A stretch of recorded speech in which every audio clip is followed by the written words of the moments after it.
Sure. Well, obviously, as you know, the Police Accountability Board is a hot topic right now. It's a hot topic across the country. I think any police department or any organization that believes it does not need oversight is an organization that has already failed.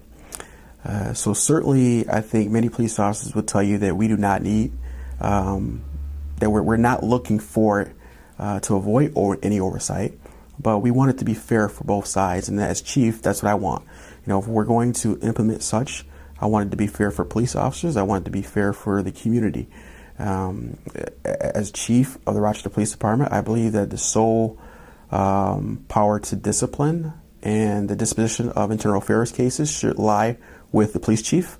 The reason why I say that is because if you want me to try to change a culture within the Rochester Police Department, within the organization, if you want me to try to change a department for the better and to implement ideas and philosophies and core values and missions and vision, I need the authority to do so. Certainly, I think that if it's the will of the people, as you know, City Council passed a resolution to have it on the ballot in the fall. If it's a referendum, it's an issue that will be taken up by the citizens of Rochester.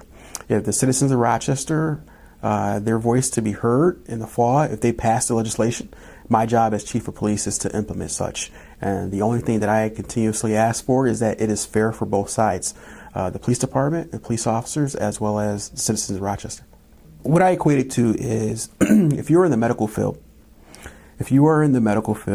and you are a doctor and you are operating on the operating table, and there is a question as to a procedure that you did, something that you did wrong, you would probably more than likely go before a panel of other doctors or other people of like minds who have had experience, who are trained in certain aspects of the job to make a sound determination as to, yes, you erred in what you did, or no, you followed proper procedure.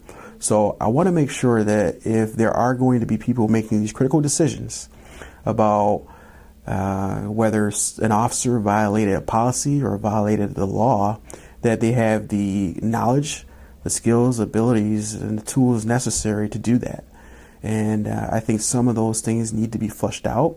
Some of the criteria with regard to what are the qualifications for such need to be hammered out. So I think we want to be, you know, as meticulous as possible when it comes to such a critical decision.